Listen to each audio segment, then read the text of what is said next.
Hello everyone, welcome back to our new blog. ভিডিওটা upload করতে একটু লেট হয়ে গেল। দিনটা ছিল শ্রাবণের সেকেন্ড সপ্তাহের সোমবার। আর আমরা ঠিক করেছিলাম আমরা রোববার দিন রাত্রির বেলায় ভূতনাথ যাব। তো যেমন ভাবা তেমন কাজ, রাত্রির 1:30টার সময় বেরিয়ে পড়েছিলাম আমি আর আমার পতিদেব, আর আসছিল আমার মামা আর মামি। সারা রাস্তায় ঝমঝমিয়ে বৃষ্টি, আর কত মানুষ হেঁটে হেঁটে ভূতনাথ যাচ্ছিল।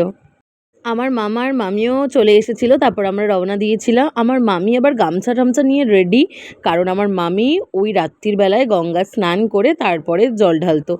ভূতনাথ মন্দিরটা আমার খুব পছন্দের একটা জায়গা, কিন্তু জীবনে ফার্স্ট টাইম এত রাত্রির বেলা ভূতনাথ মন্দিরে যাচ্ছি। এর আগে সন্ধেবেলা, সকালবেলা, দুপুরবেলা বহুবার গেছি, কিন্তু কোনোদিনও এরকম মাঝরাতে যাইনি। মন্দিরের আগে থেকে রাস্তাঘাট একদম গম গম করছে মানুষের ভিড়ে। মানে বাইক নিয়ে তো যাওয়া ভীষণই কষ্টকর একটা ব্যাপার। অনেকটা দূরে বাইক পার্কিং করে আমাদেরকে হেঁটে হেঁটেই মোদ্দা কথা যেতে হয়েছিল।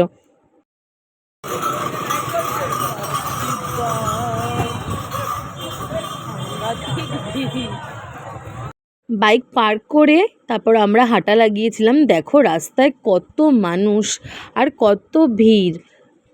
তারপর চলে গেছিলাম এই দোকানে। এই কাকু খুব সুন্দর করে ঘটফট সাজিয়ে দিয়েছিল। আমরা গঙ্গা থেকে জল তুলে নিয়েছিলাম।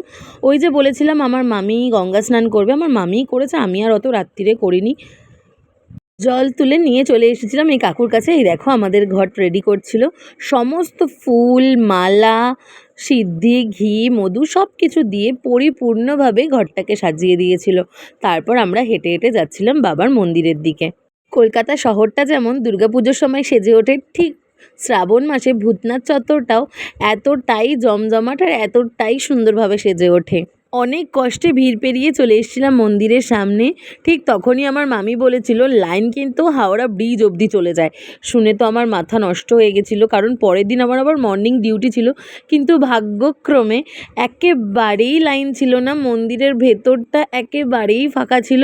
খুব শান্তিপূর্ণভাবে বাবার মাথায় জল ঢালতে পেরেছি। মানে শ্রাবণে যে এরকমভাবে বাবার মাথায় জল ঢালতে পারবো সত্যি আমি কল্পনাও করতে পারিনি। তো তোমাদের সবাইকে মন্দির দর্শন করিয়ে দিলাম। বাবার দর্শন তো এভাবে পাওয়া যায় না, কারণ ওখানের ভেতরে একদমই ফোন অ্যালাউ করে না। মানে অ্যালাউ করলেও ভিডিও ক্লিপ করতে দেখলে ওরা খুব চিৎকার চেঁচামেচি করে। তো মন্দির এলাকায় কোনো রকম এরকম চিৎকার চেঁচামেচি না করাই আমার মনে হয় ভালো কোনো জিনিস।